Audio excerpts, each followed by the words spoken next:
El Señor esté con ustedes. Lectura del Santo Evangelio según San Juan.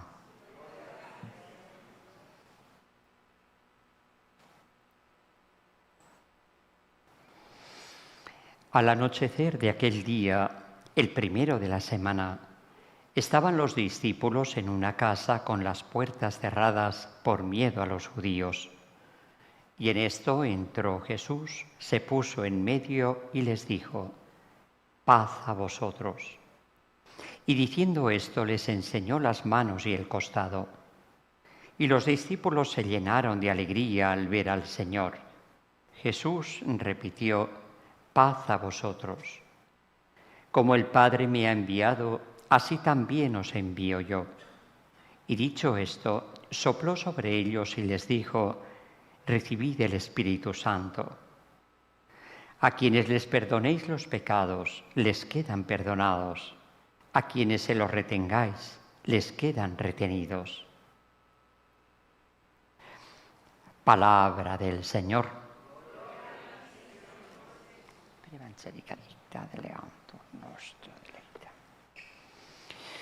Este Evangelio nos suena, lo escuchamos precisamente el primer día, el día de la resurrección, que es el día donde ocurre esto que estamos leyendo. Después de estos 50 días volvemos a leerlo. Este es el mejor estilo para acercarnos a la revelación. Muchas veces queremos leer la Biblia, comenzamos desde la primera página, hay tantas cosas que no sabemos de qué van, no sabemos de qué suena, no conseguimos cogerle el hilo. Y sin embargo, cuando llegamos a la plenitud de la revelación, que es el Evangelio, en donde llegamos a esa realidad del Cristo pospascual, hacemos una relectura y entonces entendemos muchísimas más cosas, que es lo que hizo Jesús con los de Emaús. No que necios y torpes sois para entender lo que la Escritura decía, que el Mesías tendría que padecer para entrar en su gloria. Después de que ha ocurrido, ahora vuelvo a leer y ahora me voy enterando con mucha más profundidad. Pues esto es igual. Hemos leído este Evangelio aquel día, el día de la resurrección, pero después de estos 40 días de formación, que es lo que dice que Jesús hizo con sus apóstoles, y los 9 días de una tensión fuerte para recibir el Espíritu de Dios, ese Espíritu que os lo dirá todo, os conducirá hasta la verdad. Ahora vuelvo a leer este primer momento y ahora lo entiendo mucho más. Tal es así que los apóstoles tampoco llegaron a enterarse del primer día y tienen que seguir, diríamos, volviendo a otra vez a hacer una relectura. Fíjense, se aparece Cristo y ante el anuncio del paz a vosotros. La respuesta es, evidentemente, aquel alegrón que se dan. Ellos han visto a Jesús crucificado, lo han visto destrozado. Tenemos a los de Emaús que cuentan su experiencia, que es la experiencia que tendrían todos, de la desilusión, de lo que ha pasado, con todo lo que se prometía que ha pasado con esto, ¿no? Y entonces ese mismo día por la noche los de Emaús regresan corriendo porque se han encontrado con Cristo. Y entonces Jesús les anuncia paz a vosotros y ellos reaccionan de esta forma como reaccionaríamos todos, diríamos existencial, sentimental, y se alegraron al ver al Señor. Bien, pero Jesús viene a explicar qué es la obra de la salvación y a explicar qué es lo que se sigue a este momento. Y por eso vuelve a repetirlo. Bueno, muy bien, estáis alegres, ¿no? Me habéis visto. Ahora vuelvo a repetir, paz a vosotros. Paz a vosotros no es un saludo, no es el famoso shalom, cuando se dice en la iglesia, daos la paz y la gente empieza a corretear y a darse la mano. Si no es eso. La paz es la resultante de la aplicación de los bienes salvíficos. Es decir, el hombre ha llegado a su plenitud. Esto es lo que significa, dicho de una manera mucho más sencilla, mucho más profunda, es lo que le dice a la Magdalena. Vete a mis hermanos y diles, subo a mi Padre y a vuestro Padre. Eso mismo. ¿Cómo yo puedo llamar Padre a Dios? Padre en el sentido de la creación, de que he sido creado por Dios. Pues muy bien, como llamamos papi o papito al que sea, ¿no? Pero no es eso. Es una relación paterno-filial que me hace gozar de la plenitud de Dios por toda la eternidad. Herederos y coherederos con Cristo. O sea, esta es la condición para yo poder ser de alguna forma adoptado, la palabra que utilizamos nosotros por Dios. Primero he tenido que ser elevado. Yo no puedo adoptar una criatura que no sea de mi especie, que no esté a mi altura natural. ¿Por qué? Porque no sería sujeto de derechos y deberes. ¿Bien? Y entonces Dios primero me tiene que elevar, es la elevación de la gracia, y una vez en esa altura soy adoptado como hijo. Esto es lo que le dice a la Magdalena, subo a mi padre y a vuestro padre, y aquí lo dice de esta manera. Paz a vosotros significa toda esa inquietud que el hombre de todos los tiempos tiene en sí, que es curioso cómo una criatura puede aspirar por encima de su naturaleza.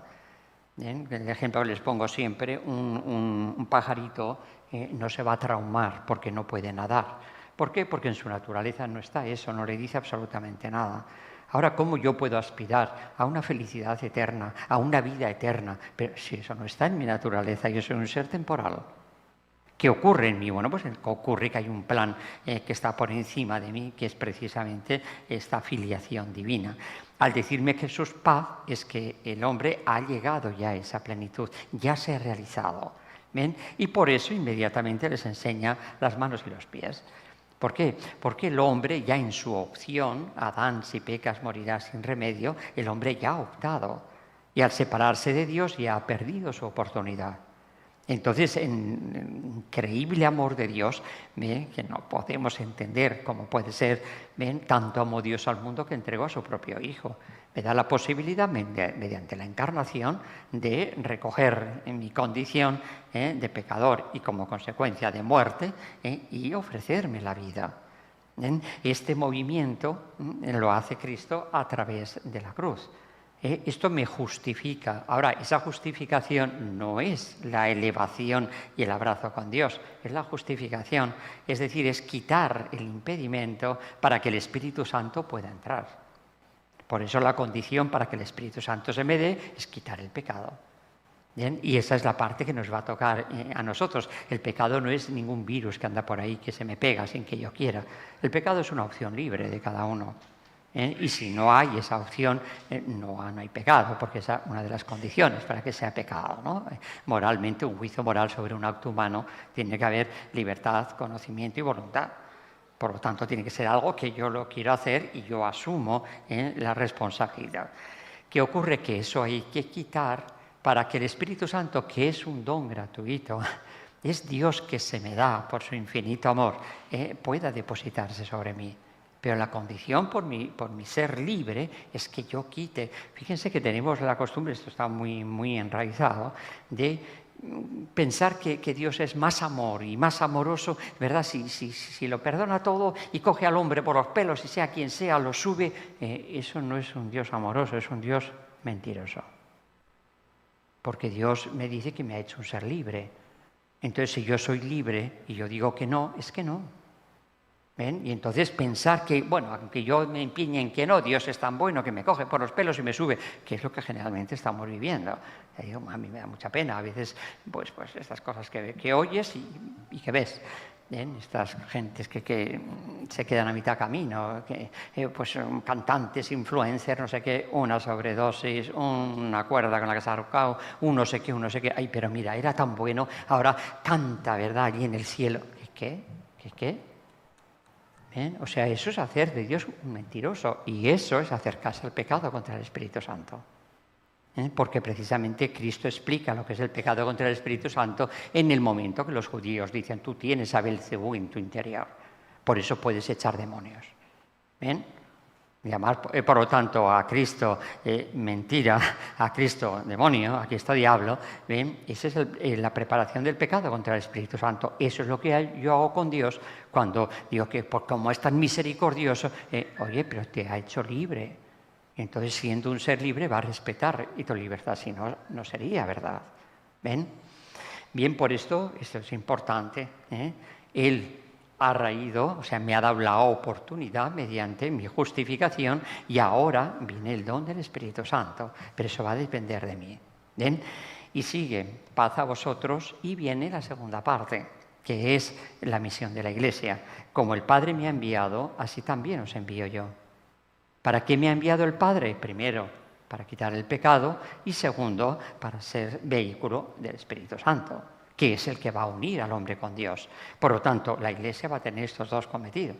¿Bien? Y por eso a continuación dice, dicho esto, sopló sobre ellos y les dijo, recibid el Espíritu Santo. Fíjense, esta forma de expresar el don del Espíritu Santo es la misma que aparece en la primera línea del libro del Génesis. ¿Bien? Y que aparece, nos lo ha contado ahora el el evangelista San Lucas en los Hechos de los Apóstoles. Al cumplirse el día de Pentecostés, estaban todos juntos en el mismo lugar. De repente se produjo desde el cielo un estruendo como de un viento que soplaba fuertemente. Vuelve a aparecer el mismo término, la misma figura. Es el ruaj de Dios.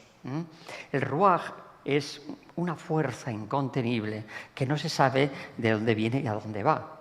Es lo que nos ocurre con el viento. Fíjense el viento, la fuerza incontenible que tienen. Vamos a acordarnos de esto de María. ¿Ven? La fuerza incontenible. ¿Y dónde está? Porque yo suelo vincular la fuerza a lo macizo, a un hombre, fíjate, así fuerte, grande, o una máquina, o un truck tremendo, ¿no? Y ahí es donde veo yo la fuerza. Pero en el viento, en el viento que aparentemente no hay ninguna materialidad, ¿de dónde sale esa fuerza? Pues esa imagen la coge Dios para hablar sobre el Espíritu Santo. Es una fuerza que actúa, una fuerza que actúa. Y aparece así en el libro del Génesis, toda la obra de la creación es fruto de esa fuerza que actúa. ¿Ven? El término que utiliza la Biblia está escrita en el Antiguo Testamento en hebreo y en arameo, hasta el libro de la sabiduría. Ese es el único que hay del Antiguo Testamento en griego.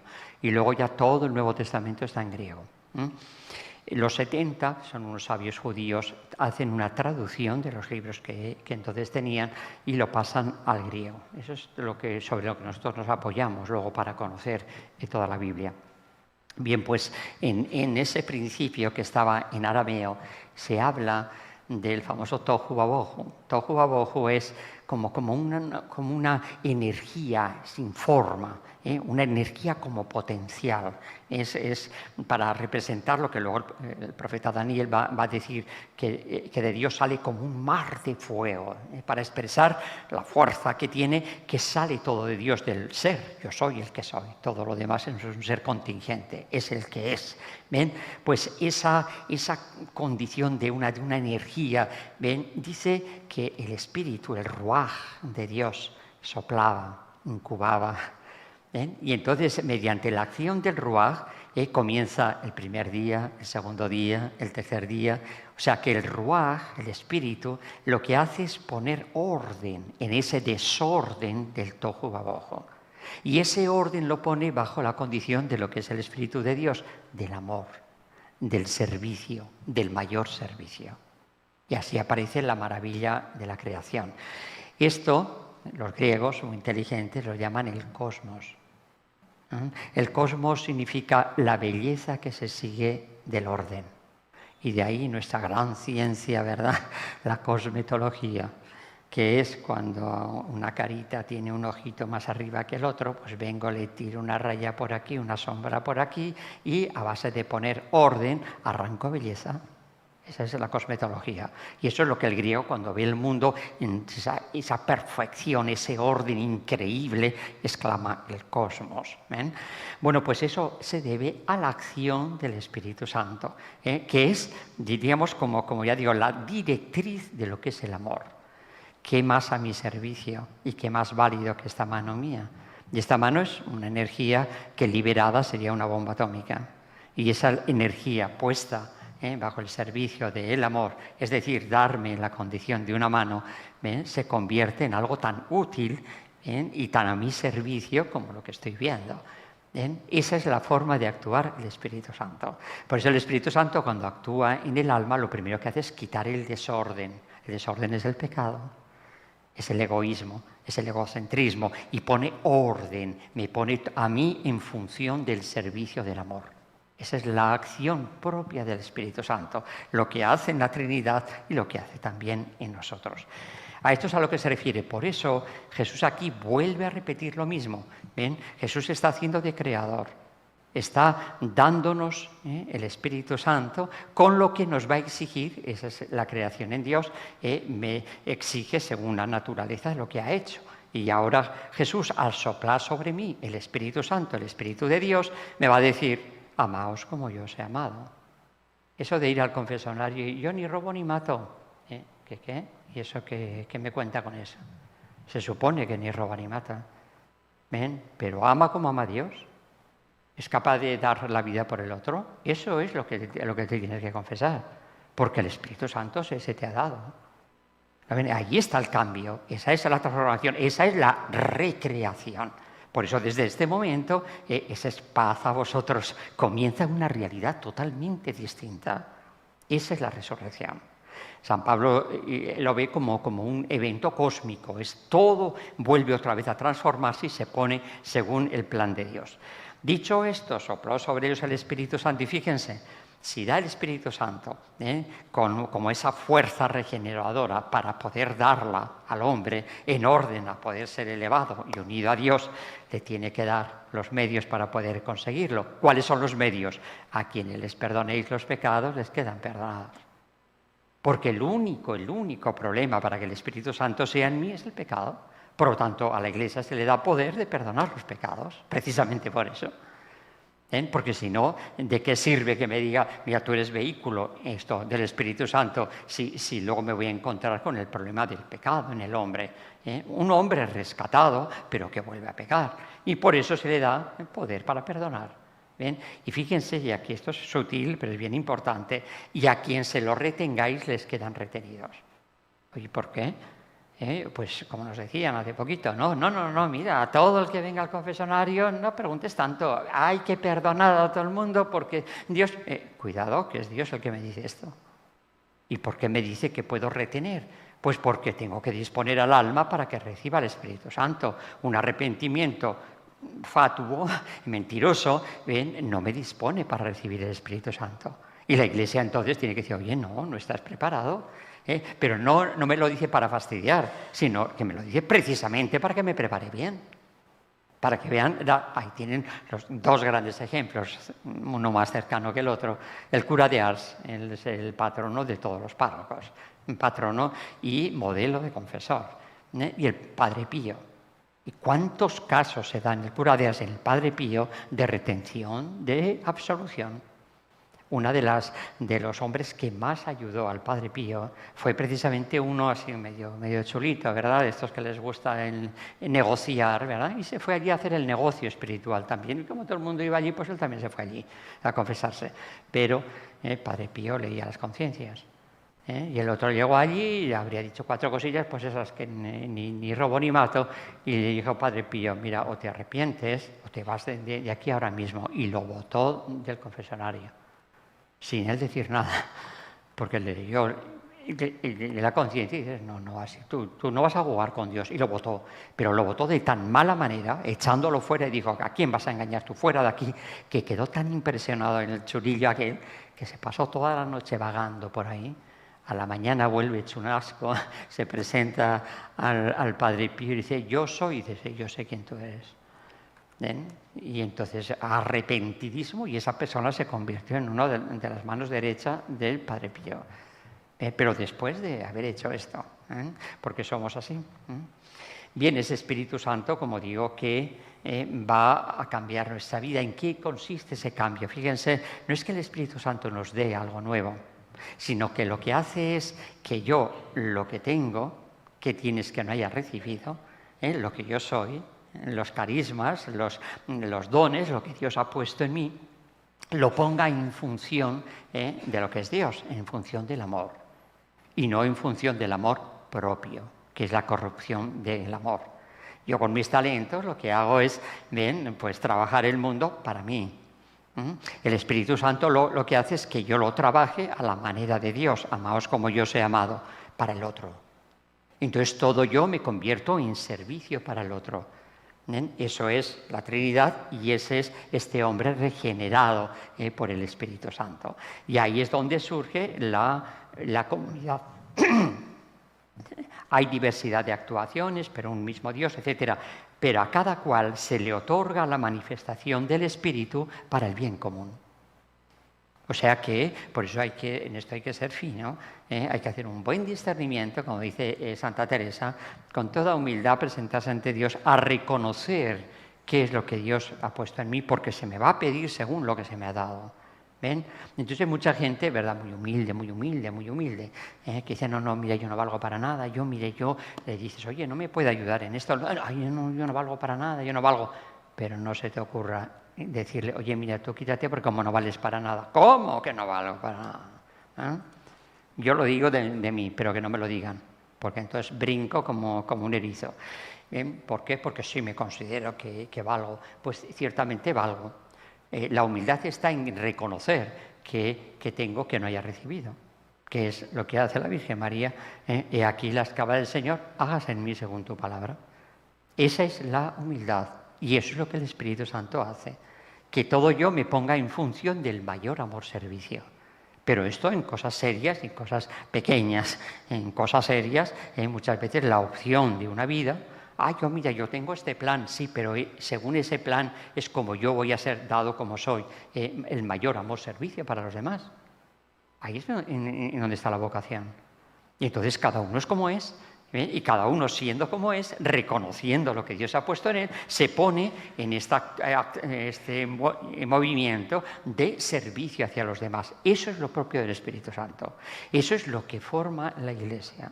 Esto es tan exclusivo de Dios, porque dado como estamos por el pecado, que dice Cristo, y siendo uno, reconocerán que yo estoy entre vosotros. O sea, esto es tan difícil que se dé en la condición humana, dado como estamos por el pecado, tan imposible, que ese va a ser el gran testimonio de la Iglesia. Por eso hace tanto daño la desunión. Y más hoy en día. A mí me parece, tenemos un porcentaje de que se considera católicos, pues igual de un 60, un 70%, prácticos, que practiquen un 10%. Hay una especie que se llama católico no practicante. ¿De dónde ha sacado eso? Un católico no practicante, o sea, que no tiene Espíritu Santo. ¿Ese es católico? Ese está en el cuerpo de Cristo. Jesús te lo ha dicho bien claro, como el sarmiento unido a la vid en el momento en que la vara, el sarmiento rompe y la savia, el estado de gracia, ya no corre por él, que no sirve para nada más que para tirarlo al fuego. O sea, más claro es imposible. Pero no, yo católico no practicante. ¿Cómo se come eso? Ellos somos técnicos en inventarnos cosas que van en contra de lo que nos han revelado. ¿Cómo se da el Espíritu Santo? Y aquí lo tienen, con esto acabo, precioso. Al cumplirse el día de Pentecostés. ¿Pero cómo? O sea, que ¿cómo me llaman Pentecostés antes de que realmente viniese el Espíritu Santo? No, es que esto ya es una fiesta judía. Ya era una fiesta judía. Lo que pasa es que su plenitud llega en este momento. Pero en el pueblo judío, por eso hay toda esa multitud que ha dicho, estaba Jerusalén a tope. Jerusalén, yo creo que vivían como unas 700.000 o no sé cuántas son personas de estado, y cada vez que había una de estas fiestas litúrgicas se juntaban 1,5 millones o 2 millones. O sea que era todo un revolú, y es lo que dice aquí. Estamos aquí de todos los países, de todos. ¿Por qué? Porque era la fiesta de Pentecostés. Una fiesta que ellos ya tenían, pero, repito, puesta por Dios, pero anunciando lo que iba a ser el verdadero Pentecostés. Y fíjense, al cumplirse el día de Pentecostés, aquí tienen las dos características. Estaban todos juntos en el mismo lugar. Esa es la Iglesia. Todos juntos, es decir, que todos tengan un mismo corazón, un mismo sentir, un mismo pensar, un mismo... Esto es estar todos juntos. Es una unión moral y en el mismo lugar. O sea, no basta una unión espiritual, sino una realidad, que son las comunidades. Eso es lo que va a ser la Iglesia, que luego en el orden práctico se concreta en las... Por eso es muy curioso, ¿verdad?, estos parroquianos o estos fieles de self-service. Voy a misa porque tengo que ir a cumplir la misa. Cuando empiezan con los anuncios y tal, ya me voy, porque yo ya no tengo nada que ver con... ¿no? ¿Tú has entendido cuál es el proceso de la fe? La fe se vive en comunidad. es absolutamente necesaria en la comunidad, porque la fe, lo que en principio es fe, abrirme a la manera de ser de Dios en Cristo, acaba por ser el abrazo del amor, que es lo propio del Espíritu Santo. Por eso estaban todos juntos en el mismo lugar. Y ahí tienen la actuación del Espíritu Santo de repente. Este de repente, tají, esto es de una importancia enorme. ¿Por qué? Porque ese de repente significa muchas cosas, pero significa cuando yo no lo espero, cuando yo no soy capaz de prepararme para, cuando yo no puedo entender qué pueda pasar, cuando me coge totalmente de sorpresa. Ese es el de repente del Espíritu Santo. Esto hace que tenga que haber continuidad en la vida espiritual. Yo no sé en qué momento va a actuar Dios. Y esto lo hace Dios porque nos conoce, claro, sabe cómo somos. Es lo mismo que hace con la cuestión del presentarnos ante Él. Es en este momento cuando a vosotros no os toca. Esos planes que aparecen en Internet, y mira, el fin del mundo va a ser no sé qué año, ya te ha dicho Dios que no te va a decir cuándo va a ser. Todos comerán, beberán, se casarán, negociarán, y en ese momento, de repente... ¿Y eso por qué lo hace Dios? Porque es la única forma de mantenerme en tensión, despierta, en vigilia, no temor, no el miedo sino en esa vigilia atenta de que yo tengo un objetivo que es eterno y tengo que estar viviendo una vida en función de ese objetivo eterno. Y eso me hace mantenerme en tensión. Por eso la actuación del Espíritu Santo es así. Si yo quiero quitar un defecto, quiero poner una virtud, yo no sé cuándo Dios va a actuar. Eso hace que yo tenga que ser continuo en mi oración, los 9 días de la novena, etcétera, etcétera. Y ahí es donde fallamos. Por eso hay tanto fallo en la vida espiritual y no digamos nada en los ambientes caribeños, etcétera, que somos tan inconstantes. No hace falta más que mirar alrededor. Plantamos un jardín, el parque para no sé quién, al mes está aquello que es una selva. Hacemos no sé qué edificio para no sé qué, a los 3 días de aquí ya no hay edificio ni nada. Somos totalmente inconstantes. Por eso esto es una nota puesta por San Lucas de un valor enorme. Hay que ser constantes. La perseverancia, eso es fundamental para conseguir las virtudes, para quitar los defectos. Y en eso como preparación para que el Espíritu Santo pues, pueda actuar. Importantísimo ese discernimiento de los propios carismas. Fíjense que el discernimiento, una vez que yo conozco, si yo no me purifico, si yo no erradico esa tendencia que yo tengo al amor propio, de ese carisma, de ese don que Dios ha puesto en mí, yo voy a sacar provecho para mí, pero no para un servicio a los demás. Ese es el cambio que hace el Espíritu Santo. Por eso les decía, no añade nada, sino lo que cambia es el objetivo. ¿Ven? El objetivo que tenía que haber sido siempre el otro, porque estamos hechos para el amor, pero debido al pecado se ha convertido en mí mismo. ¿Ven? Y los jesuitas son modelo, ahora está la cosa medio desbaratada, pero y por eso tenían tan grandes santos y tan grandes hombres en el mundo civil. Gente de muchísima altura social se había preparado en los jesuitas, porque los ejercicios de San Ignacio enseñan a hacer el discernimiento de espíritus. El discernimiento es precisamente eso, encontrar cuáles son los talentos que Dios ha puesto en mí. ¿Cómo yo los encuentro? Es muy curioso porque a veces los encuentro preguntando por el hobby. Oye, tú cuando tienes tiempo y cuando estás haciendo nada, ¿qué haces? A mí me encantan los carros, a mí me encantan los motores, me encantan los aviones, me encanta muy bien. Ese atractivo que yo siento es porque eso se me hace más fácil. Ahí es donde están mis talentos. Pero el problema está en que yo me pego a mis talentos. Y aquí estoy yo. Y yo que llego a la iglesia y digo, mire, ¿sabe qué? A mí se me da estupendamente barrer. Mira, yo barro con los ojos cerrados. Pues mire, ¿sabe qué va a hacer? Va a ir a cortar flores ahí fuera. Pero si es que yo me apego a mis talentos y entonces es cuando lo estropeo todo. Los jesuitas lo que hacían era, por eso conseguían levantar a los hombres tan alto. Primero hay que purificar eso. Yo llego a una comunidad y me ¿sabe qué? A mí me encanta el piano. Yo toco el piano, ¡oye, estupendo! Desde ahora a la cocina a tocar el piano. Y allí con los treques de la cocina tocas el piano.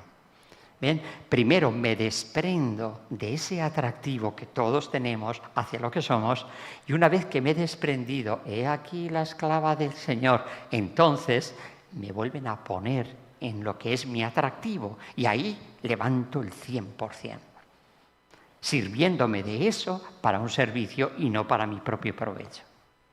Por eso ahí solemos tener el gran problema. Es que a mí me gusta, ya lo he estropeado. La gente cuando pone esta palabrita por delante, ya lo hemos estropeado todo. Es que a mí me gusta, ya está. Entonces yo me entronizo en mi gusto, ¿bien? Y no voy a utilizar esos dones para un servicio que exigen, me dice Cristo, nadie puede seguirme si no muere a sí mismo. Por eso primero está el ejercicio del desprendimiento para luego poder ejercitarme al 100% en los talentos que Dios ha puesto en mí. Qué difícil es esto. En ese trabajo en un soldado raso de a pie que tienen tan poca vida espiritual y tan poco, pues prácticamente imposible.